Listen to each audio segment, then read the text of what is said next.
bênção, né? Em nome de Jesus, que você possa tirar um tempo e estar na presença do Senhor, né? Com certeza será um momento muito bom.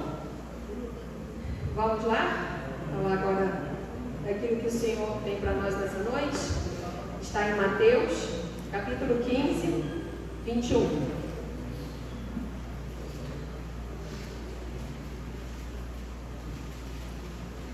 E o Senhor me deu uma mensagem, me deu agora, aqui, sentar. E Ele colocou no meu coração a diferença entre quem não está na presença, mas confessa ao Senhor, crê no poder dele. Para aquele que está na presença e esquece do poder de Deus, muitas das vezes não crê e nem sequer conhece, mas está na presença. Estranho isso, né? Mas o Senhor vai explicar para a gente. Vamos lá então. Mateus 15, a partir do 21, é um texto bem conhecido, que é a mulher cananeia. Essa mulher ela não tinha conhecimentos afinco de Jesus. Era cananeia. Ela não fazia de um povo, ela não fazia parte de um povo escolhido que era os judeus. Vamos lá? E partindo Jesus dali, foi para as partes de Tiro e Sidom. E eis que uma mulher cananeia, que saída daquelas cercanias, clamou dizendo: Senhor, filho de Davi, tem misericórdia de mim, que minha filha está aqui miseravelmente endemoniada. Mas ele não lhe respondeu palavra. E os seus discípulos, chegando ao pé dele, rogaram-lhe dizendo: Despede-a, que vem gritando atrás de nós. E ele respondendo, disse: Eu não fui enviado senão as ovelhas perdidas da casa de Israel? Então chegou ela e o adorou, dizendo: Senhor, socorre-me. Ele, porém, respondendo, disse: Não é bom pegar o pão dos filhos e deitá-los aos cachorrinhos. E ela disse: Sim, Senhor, mas também os cachorrinhos comem das migalhas que caem na mesa dos seus senhores. Então respondeu-lhe Jesus e disse-lhe: Ó mulher, quão grande é a sua fé! Seja feito isto para contigo, como tu desejas. E desde aquela hora a sua filha ficou sã. Era uma cananeia que não tinha conhecimento realmente das coisas do Senhor, porque naquela época eles diziam que quem tinha conhecimento e podia fazer parte dos milagres de Jesus, das bênçãos de Jesus, era o povo judeu. E ela era cananeia, ela não tinha esse conhecimento como os judeus tinham da presença de Jesus. E Jesus aqui estava indo para Tiro e Sidom, que eram cidades totalmente gentis, que não tinha conhecimento nem participação da obra de Jesus. Era uma cidade que muitos ali eram ateus, inclusive. Não tinha conhecimento. Mas aquela mulher, apesar de não conhecer afinco os feitos de Jesus, ela creu que quando ele passava, ele curava. Ela acreditou que quando ele falava algo, coisas diferentes aconteciam. E como a filha dela estava endemoniada, ela recorreu, porque ela entendeu que não tinha outro para fazer a cura da filha dela. E com o pai e com a mãe, quando encontram um filho, seja a circunstância que for, não recorre, que não pede socorro. Lá atrás, há 22 anos atrás, aconteceu isso comigo dentro da minha casa. Todo mundo aqui conhece a história do meu primeiro sobrinho, que estava enfermo. A gente era de outra religião, não éramos evangélicos, não suportávamos os evangélicos. Minha mãe, meu pai, eu e meu irmão na época, a gente odiava o tal do crente. Odiava no bom sentido, né? Porque a gente achava que era um bando de... Prefiro não falar. Enfim, a gente era outra religião. Mas aí, diante da enfermidade do meu sobrinho, a Célia, funcionária na época, que hoje trabalha na minha casa, para a glória de Deus, trabalhava com a minha mãe e com o meu pai, aqui na propriedade, ficava no ouvido da minha mãe: leva ele na irmã Delma. Eu era pastora ainda, né? Era missionária. Leva na irmã Delma, minha mãe. Ah, por favor, o Deus que cura lá, cura cá. O teu Deus é o mesmo do meu. O Deus da sua religião é da minha religião, não tem diferença. Mas no auge do desespero da minha mãe, vendo meu sobrinho naquele estado, definhando, o que ela fez? Leva lá. No auge do desespero, por um filho, por um neto, a gente faz tudo. Aquela mulher, ela não fazia parte do métier de Jesus, porque ela era cananeia. Mas no auge do desespero dela, ela entendeu que ele curava. Ela entendeu que ele realmente era o Messias e que veio para salvar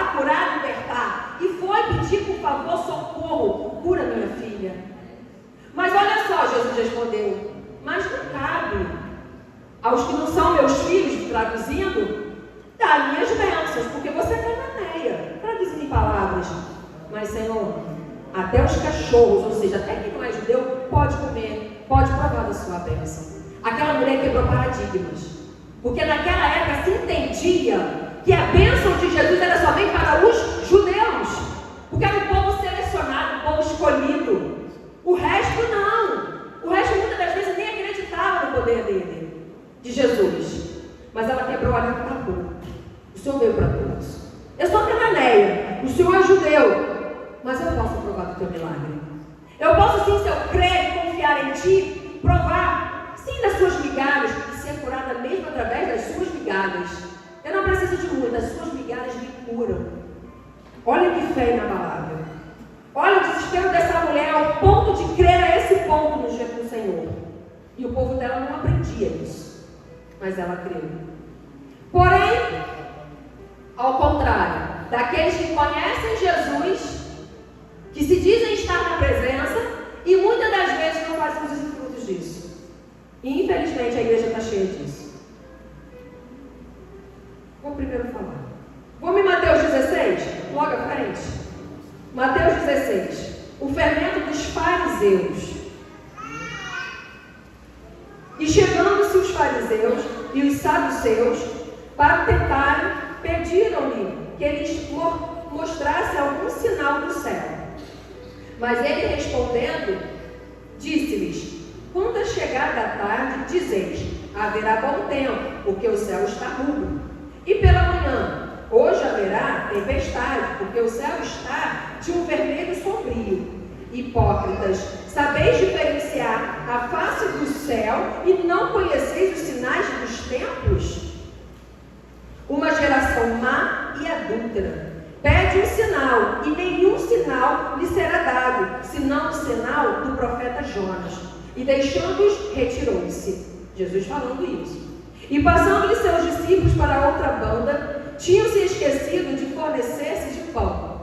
E Jesus disse-lhes: adverti e acautelai-vos do fermento dos fariseus e saduceus.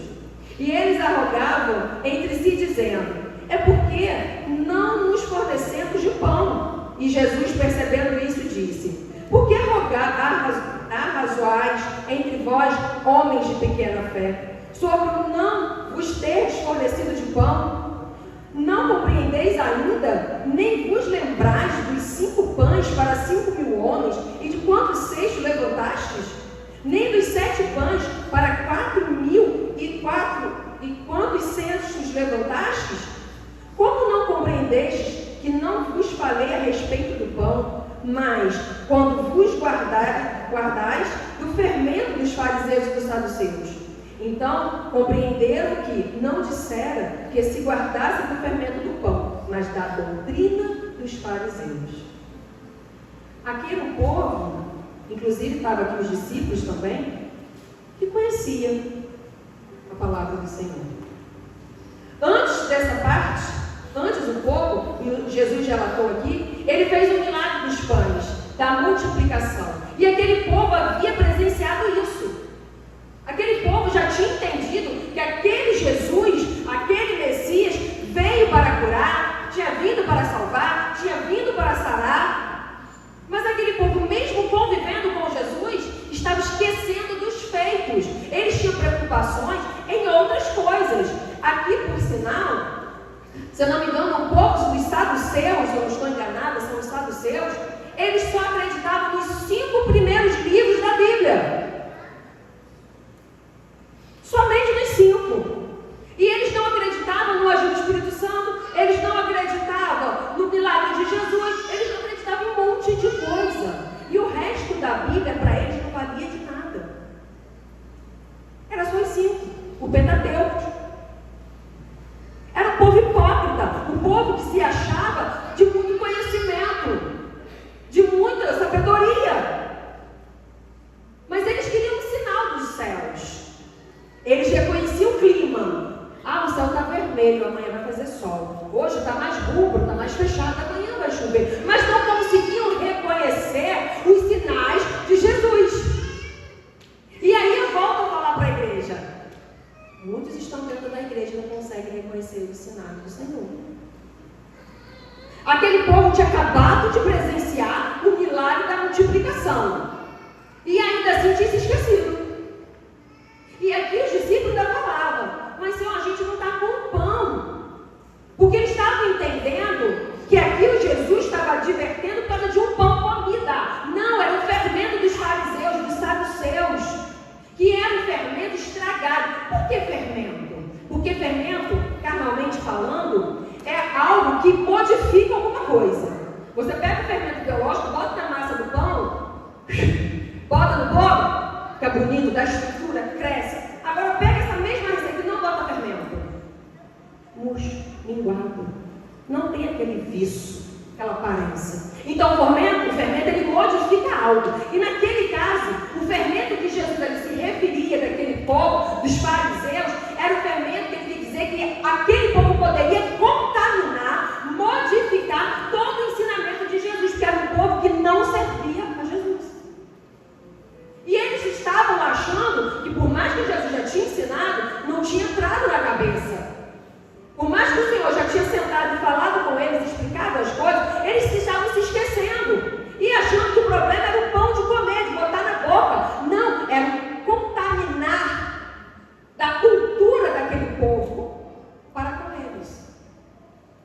É quando a gente pensa assim, está na palavra, cuidado com quem você se senta.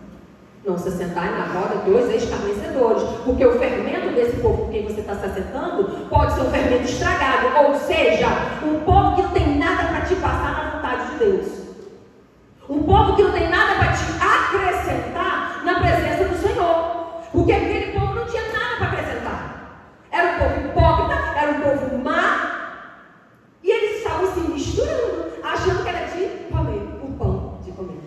E estava se esquecendo que Jesus já estava operando sinais. Eles que na ignorância de não prestar atenção nos ensinamentos de Jesus, não estavam entendendo os sinais. E vocês acreditam que a igreja está cheia de gente assim?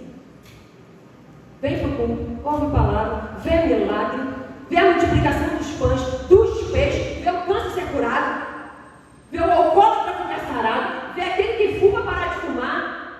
Esquece que Jesus está operando no meio do povo dele. Até os discípulos ali estavam se esquecendo da multiplicação dos pães que tinha acabado de acontecer, e estavam se misturando com o povo que não tinha nada para oferecer. Olha a falta de sabedoria espiritual. Aí eles estavam assim, estamos à espera de um sinal. Jesus estava mandando 300 sinais para eles. Eles não viam. Por quê? Porque estavam só de corpo ali. Quando Jesus sentava para ensinar, muitos só fingiam escutar. Muitos só fingiam aprender. Mas na verdade estavam preocupados com outras coisas. Quantos de nós venhamos à igreja prestando atenção no coleguinha do lado? Quantos de nós venhamos para a igreja e não estamos prestando atenção no que está sendo feito aqui? Quantos de nós que vêm para a igreja só para esperar a oração final, de preferência com a pastora? A irmã acabou de falar que foi um discípulo que orou a filha dela que foi curada. Você está entendendo o que é fé? Muitas das vezes não tem que botar a mão na sua cabeça, mas é naquilo que você está crendo, é naquilo que você está acreditando, e em quem você está acreditando. Aquele povo queria um sinal. Jesus já tinha dado vários sinais, e eles não estavam entendendo os sinais. Quando a gente busca uma intimidade com o Pai, quando Ele fala, a gente escuta. Mas se você não busca essa intimidade, Ele vai falar de gritar, e você vai falar assim: eu estou à espera de um sinal. Eu estou à espera de um sinal. Ah, o Pai não fala comigo. Eu estou à espera, estou no vale, estou no deserto. Mas cadê o seu buscar? Com quem você tem se assentado? Qual é o fermento que você tem consumido no seu dia a dia? A nossa Ibambia está sendo um fermento para Titonelli, para aquele povo da Titonelli, porque ela está contaminando aquelas pessoas com isso aqui, ó. Ela só tem que tomar cuidado, como não só ela, todos nós, com o fermento que vem de lá para cá. Para ela não deixar se contaminar com aquele fermento, mas ela contaminar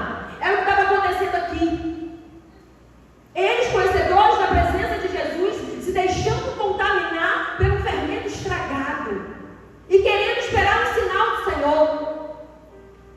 Ah, povo, sinal que eu vou mandar para quem me conhece, não me sente, não me escuta, não aprende de mim, é de Jonas. Todo mundo aqui conhece a história de Jonas, quer que eu me lembre? Jonas foi parar no peixe por conta de desobediência. Jonas, vai para aquele povo mau, perverso, incrédulo, ora por eles, leva a minha palavra para eles. Jonas olhou para um lado, olhou para o outro, lá não vou não. O povo é muito mau, é muito perverso, eu vou sozinho, vou nada, vou para outro lugar. Foi parar no ventre do peixe. 3 dias depois, quando ele reconheceu a desobediência, o peixe cospe a mão de Deus. E aí sim ele vai para aquele povo levar um fermento puro que era do Senhor. Mas antes ele foi desobediente. E aqui esse povo estava assim, em desobediência. Portanto, Jesus mesmo chama uma geração má e adúltera. Pede um sinal, e nenhum sinal lhe será dado, senão o sinal do profeta Jonas, ou seja, castigo. Não me obedece, não me escuta, não aprende de mim, esquece meus feitos, vai ser justiça de Deus. E a justiça de Deus dói. Às vezes você não está na barriga de um peixe, lógico não, você está aqui sentado, mas está passando no deserto, está passando no vale. Às vezes você está esperando um sinal, há tempos dos céus, anos, meses, e o sinal não vem. Será que Jesus já não te deu o sinal, não? Será que você não está se contaminando com fermentos estragados, de pessoas que não têm nada para te oferecer, e você está se embriagando disso?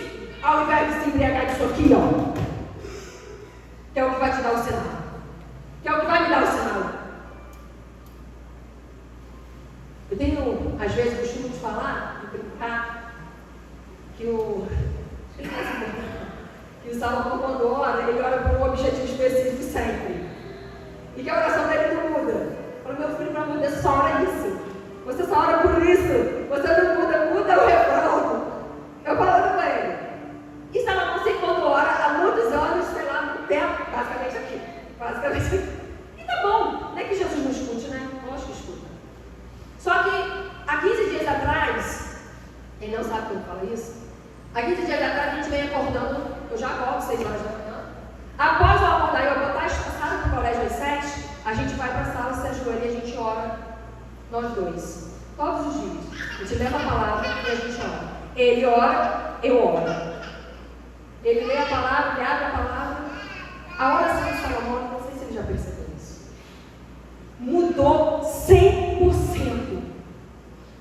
Ele praticamente não ora mais para aquilo que ele orava. Ele ora, lógico, faz parte. Mas ele ora para um bando de gente, orando até por vocês na igreja. Salomão está orando por coisas que eu acho que ele nunca orou na vida dele. Que ele nunca pensou em orar um dia. E está vindo dele, porque ele está aqui, ó, criando intimidade, criando palavra dentro dele, aprendendo do fermento de Jesus, coisa que às vezes não estava sendo feito da forma que de repente o Senhor queria que fizesse. Mas há 15 dias para cá, eu vi um amadurecimento espiritual no meu marido, sobrenatural, através da oração dele, através do desejo dele de orar. Ontem eu fui para casa de saúde com a minha mãe para operar, não pude orar ontem pela primeira vez junto com ele. Ele manda mensagem: estarei me ajoelhando para orar por nós dois. Você não pode, mas eu vi. Quando eu cheguei em casa, a Bíblia estava aberta. Ele tinha orado sozinho, buscando compromisso com Deus, buscando experiência com o Pai, buscando responsabilidade com a palavra. E a gente só vai ver o sinal de Jesus assim, queridos, se a gente buscar incessantemente o sinal. Quer ver uma coisa? Vou dar um exemplo muito bobo. Digamos que Jesus começa a piscar essa lâmpada. É o sinal de Jesus. Você vai entender que essa lâmpada está piscando porque Jesus está fazendo sinal? Se você não tiver comunhão com o Pai, se você estiver se contaminando com fermentos desagradáveis, de pessoas que não têm nada para te oferecer, você não vai entender que essa luz está piscando porque Jesus está mandando um sinal. Agora, se você está criando comunhão, se você está criando intimidade, o Senhor vai falar: vou te mandar um sinal hoje, lá naquela igreja, na hora da palavra, quando você vê algo diferente acontecendo, que a luz acende e apaga, sou eu falando, Jesus fala tudo. Aí daqui a pouco a luz vai, aí você olha, Jesus está falando comigo. Jesus está falando comigo, ele me avisou porque eu estava em oração, eu estava lendo palavra, ele falou exatamente isso que está acontecendo. começa? Uma atmosfera que nunca viveu antes. Numa sensação que você nunca teve antes. Porque você começou a se inverter nas coisas do Senhor. A sua prioridade deixou de ser somente o seu trabalho. Deixou de ser somente, de repente, a faxina da sua casa. Vou falar uma coisa para vocês. Eu estou uma semana sem a Célia lá em casa. Ela fez uma pequena cirurgia, vai ficar 15 dias sem trabalhar lá. E já passou uma semana.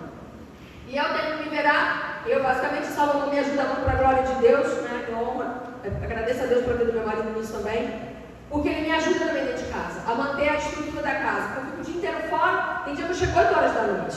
E saio às 8 da manhã, 9 da manhã, 8 e meia da manhã, enfim. E eu chego tendo que dar conta das coisas. Não é fácil, cada mulher que tem seus afazeres sabe. E ele tem me ajudado bastante nisso. Só que eu tenho que atropelar um pouco nisso, nessa arrumação, porque não tem dado tempo para poder ajeitar. Mas aí nisso eu estou me virando conforme dá. E ele me ajudando. Graças a Deus também recebi ontem da pastora a indicação da nossa irmã Lohane. Aí ela não está? Ah, está ali. Obrigada, irmã, você vai aceitar me ajudar lá na minha casa amanhã. Glória a Deus pela vida dela, conseguiu hoje. E quando foi na quarta-feira no culto, eu cheguei do trabalho de cordeiro, já prestes a dar o horário do culto, e eu vi aquela confusão rápida da cozinha, eu sou antipática. Não pode ter medo de você, não dá nervoso. Aí eu vi aquela cozinha meio assim, a roupa para poder guardar no armário, já tinha lavado. Aí eu falei, caramba, não vou no culto não. Não vou porque eu tenho que dar conta de mim. E eu tenho que deixar a janta pronta ainda, tenho que fazer janta. E amanhã tem almoço para as crianças que eu já vou deixar engatilhado para poder, porque eu não sei se eu chego na hora do almoço, poder fazer almoço para eles e eu tenho que dar conta. Então, e aquilo começou na minha cabeça. Não vou no culto não, vou ajeitar a casa. Na hora, irmãos, que eu entrei, que eu vi aquilo tudo, que eu decidi que eu não vinha no culto na quarta, que eu fui para o quarto para tirar a roupa, poder ajeitar a casa e ver assim, deu para ser Marta e Maria agora? Esqueceu de Marta e Maria, filho? E eu cheguei a parar, pensei que a voz estava nítida aqui, ó, alta. Eu continuo andando, vai. Você virou Marta agora? Eu vou deixar de ir para o culto para limpar minha casa. Será que isso é motivo para eu deixar de adorar o Senhor? Eu acho que eu posso limpar minha casa no dia seguinte. Mas eu queria limpar a casa. Eu queria deixar tudo arrumado e engatilhado. Ainda fiquei assim, de novo. Você esqueceu de Marta e Maria? Falei, já entendi o recado. Nem foi que eu dei. Vim para cá. O resto ficou para lá e depois eu dei jeito. Ou seja, quando a gente põe prioridades de Deus na nossa vida, a gente começa a escutar a voz dele. Confesso que tem horas que eu escuto muito pouco, tem horas que eu nem escuto, porque ainda estou buscando pouco, deveria buscar mais. Porque eu sei que se eu buscar mais, eu vou escutar mais. Se eu aprender mais, ele vai se apresentar mais para mim. Não que ele não se apresenta, ele se apresenta, mas eu não vejo, porque eu não tenho nível de intimidade suficiente para entender. A luz está piscando e eu não estou vendo, apesar de não ser cega. Vocês estão entendendo? Ninguém aqui é cego, ninguém aqui é surdo, ninguém aqui é mudo. Todo mundo entende perfeitamente. Ninguém tem déficit neurológico. Mas serão às vezes poucos, está amarrado e preto o que eu vou dizer, mas talvez poucos vão sair daqui com isso na palavra, na cabeça. Sabia que isso é uma verdade? Talvez não serão todos que sairão daqui hoje com essa palavra gravada no coração, botando em prática amanhã de não se sentar na roda dos escarnecedores para que o fermento deles não te contamine. De repente não vão ser todos vocês que vão entender o agir de Deus, que vai esperar por um sinal, vai esperar, vai morrer esperando, porque ele não busca fácil do Senhor. Mas sabe que para poder entender o sinal tem que buscar, mas não busca. É doloroso, mas é real. Só vai entender quando Deus falar, quando Deus fizer, se buscar. Não tem como. Você só vai entender hebraico se você estudar. Você só vai entender inglês, japonês, árabe se você estudar. Senão não tem como, querido. Vão te dar uma mala cheia de dinheiro dentro e vão te perguntar em árabe. Você quer essa mala? Vai te deixar milionário, nunca mais você trabalha. Você quer? Mas responde em árabe.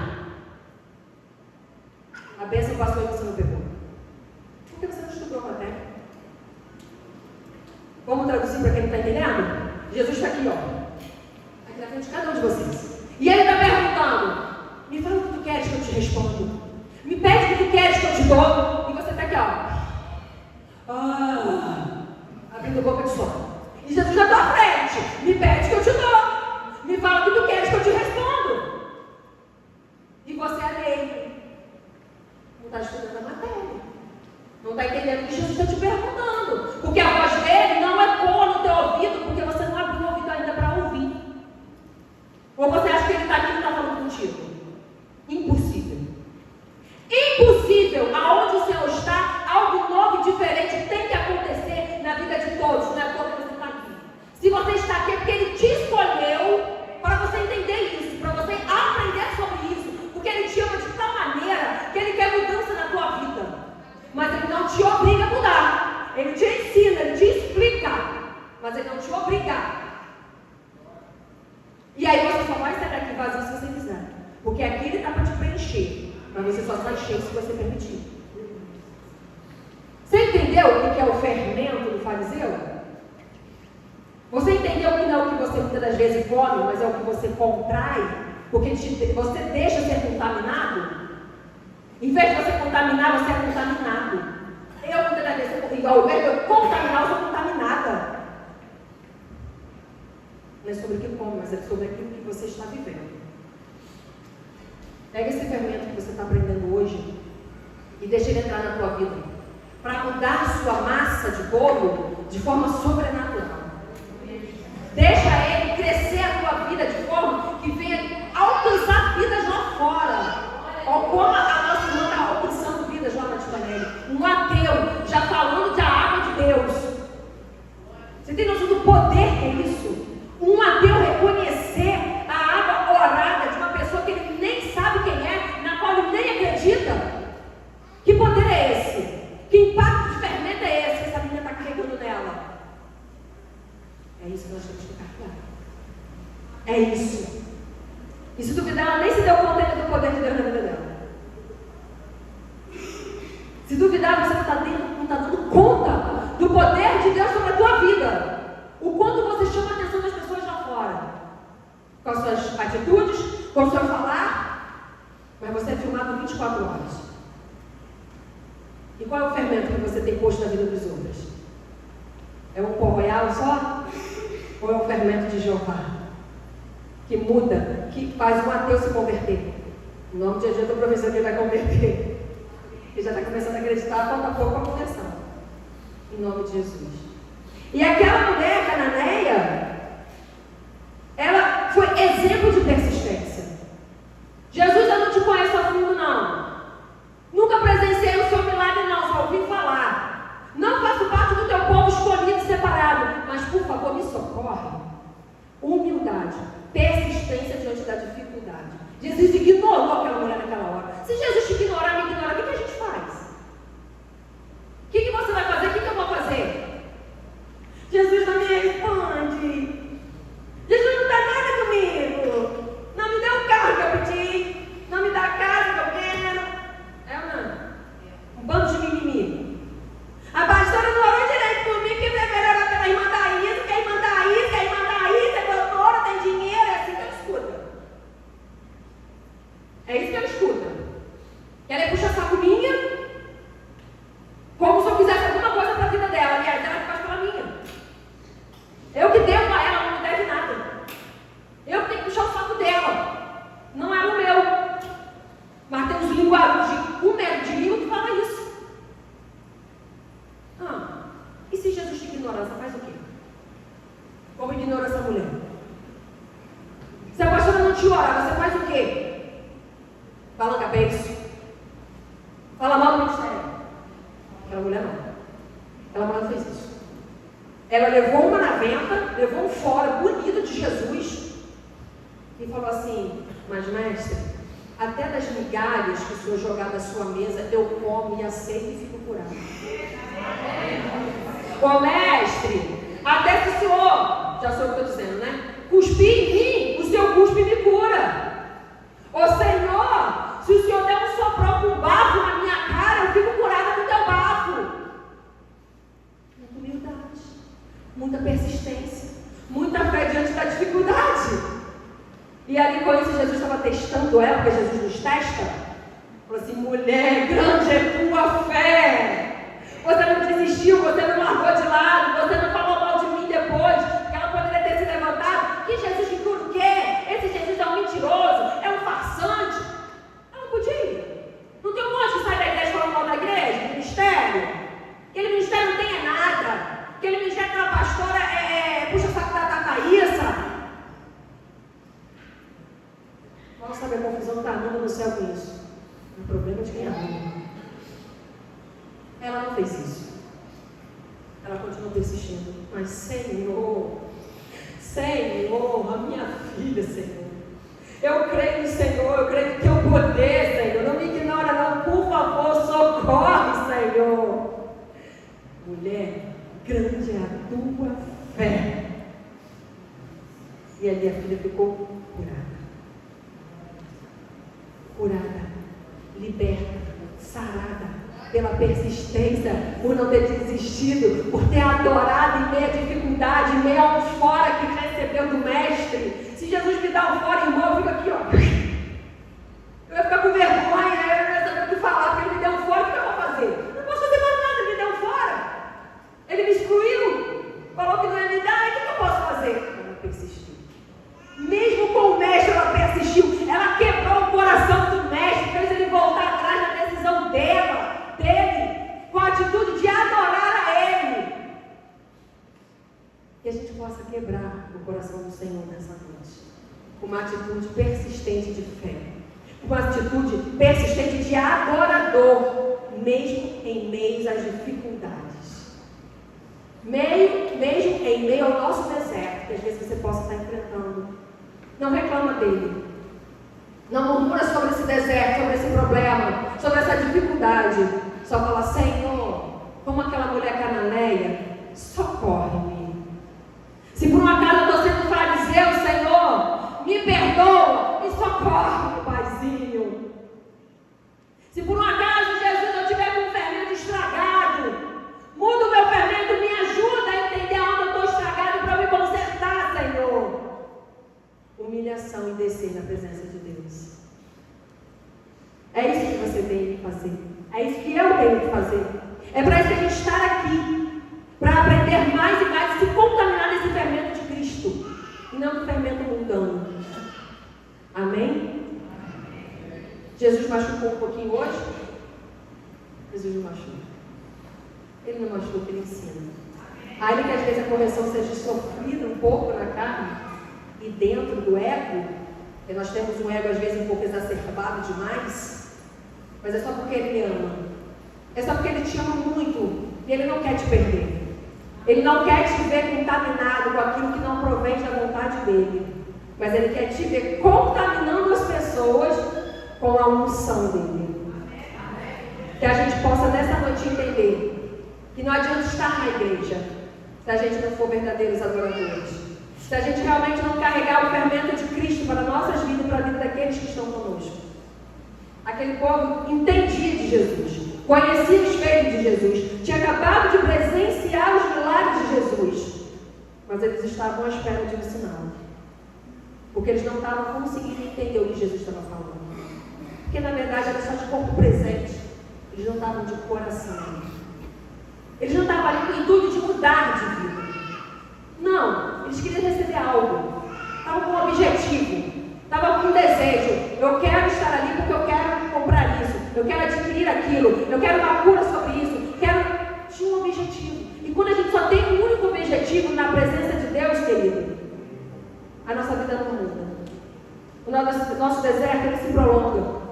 Mas quando você tem sim um objetivo de estar na presença de Deus em primeiro lugar, de sentir a unção dele em primeiro lugar, de se converter de verdade e mudar de vida, aí sim o seu objetivo passa a ser o objetivo de Deus também. Aí sim o seu desejo começa a fazer parte dos desejos dos céus. Quando você primeiro quer estar como aquela cananeia, adorando, exaltando, confessando e entendendo o poder de Deus. Mas enquanto fizermos parte de um povo que ouve Jesus falar, que vê Jesus fazer milagres, e a gente fica aqui, ó.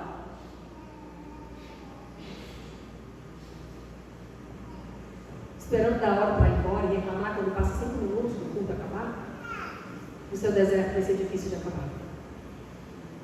O meu deserto vai ser difícil de acabar.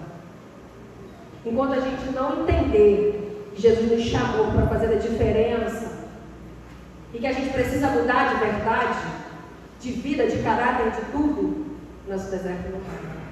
Enquanto você não tiver postura e atitude para falar, eu sirvo esse Deus de verdade, eu quero servir esse Deus de verdade, eu quero mudar de vida, eu quero rejeitar aquilo que me separa de Deus de verdade, seu deserto começa a acabar nesse dia. A sua afronta, a sua aflição começa a ir por terra no momento que você tomar uma decisão de verdade na presença do Senhor. De verdade. E eu sou prova disso. Quanto mais eu entro na presença de Deus, eu tenho muito para entrar ainda. Tenho muito para entrar, porque tem horas eu confesso que eu não escuto a voz de Deus, mas eu sou errada. Deus não tem nada com isso. Ele não é mudo, não, ele está falando comigo, eu estou surda com a voz dele. Eu que muitas das vezes estou mais preocupada em estudar para fazer o laudo do meu paciente. Eu que muitas das vezes estou mais preocupada em treinar alguma coisa para me dedicar melhor no meu trabalho. Eu que muitas das vezes estou preocupada em arrumar a casa porque estou sem uma pessoa para me ajudar. Não é ele que para de falar. Não é ele que para de me mostrar os feitos dele, não. Ele não tem culpa de nada. Eu que sou errada. Eu que não tenho vergonha na minha cara. Porque eu tinha que doar mais. Eu tinha que servir mais. Eu tinha que prestar mais para Deus. Para Ele poder falar e eu entender de verdade. E assim eu pretendo contigo também. E assim eu entendo que é com você também. E eu tenho vivido muito isso nos últimos tempos. Cada vez mais tentar dar mais para Deus. Doar mais para Deus. E as demais coisas vão ser acrescentadas conforme Deus permitir. Conforme Ele permitir. É conforme eu quero que Ele faça. Conforme Ele me permite. Mas eu tenho que doar. Para quando a luzinha piscar, eu entender que Ele está falando comigo. Amém? Glória a Deus. Foi sobre isso que o Senhor colocou no meu coração hoje. Que às vezes estamos na casa do Pai e não estamos ouvindo nada, não estamos vendo nada e estamos achando que o Senhor que não está falando e nem está fazendo. Não. É o meu e o seu fermento que está estragado. A gente que está se contaminando em vez de contaminar com a presença de Deus. Vamos reconhecer a nossa soberba muitas das vezes e achar que a gente não erra. E achar que a gente é bonzinho demais, que a gente não peca, porque muita gente acha que pecar é só roubar, matar, me prostituir. Eu não roubo ninguém, eu não prostituo, eu não mato ninguém. Ah, já pecou? Já pecou, arrogante? Já pecou, filho. Jesus voltar, pode ser que você não suba, não. Esses dias eu falei com Deus, Deus não volta agora não, porque eu não vou subir. Um ranço no consultório. Rapaz, o sujeito fez uma raiva, mas não foi comigo, foi com a minha secretária que tocou nelas, eu não gosto. Eu falei alto. Falei, Jesus, não volta não. Volta não que eu corro risco, Senhor, porque o ódio que o ser humano me fez agora, não volta não. Pera aí, deixa eu me consertar primeiro. Mas a gente tem que reconhecer nossas falhas. A gente tem que reconhecer a nossa arrogância. De achar que a gente é bom demais. Não, ninguém que é bom demais. Bom, perfeito é Jesus. Nós somos meras consequências da vida. E vamos subir, se a gente agradar a Ele. Como aquela mulher que a Nané agradou. Grande é a tua fé, mulher. Vai, que a tua vida está curada. Olha que maravilha escutar isso do Senhor. Grande é a tua fé, homem. Vai que o teu problema está resolvido. Vai com a tua grande fé, mulher. Que a tua aflição vai ser sarada. Escuta isso. E vê acontecer maravilhoso demais. Mas antes muda de vida, amém? Antes eu mudo de vida, amém? Glória a Deus. Era isso que eu tinha para deixar para vocês, que o Senhor me tocou nessa noite. Para deixar para vocês. E que vocês não venham esquecer, como naquele povo lá, esqueceu a multiplicação dos pães. Os próprios discípulos, pouco tempo antes, tinham acabado de presenciar aquele milagre da multiplicação. E esqueceu. E Jesus fazia milagre. Olha. Será que eles estavam ali presenciando aquele milagre mesmo? Era só corpo presente? Que você não possa nunca esquecer dos feitos do Senhor. Que você não possa nunca esquecer da palavra de Deus quando você escutar e aprender sobre ela. Amém? Eu agradeço a minha oportunidade e passo para a nossa pastora em nome de Jesus.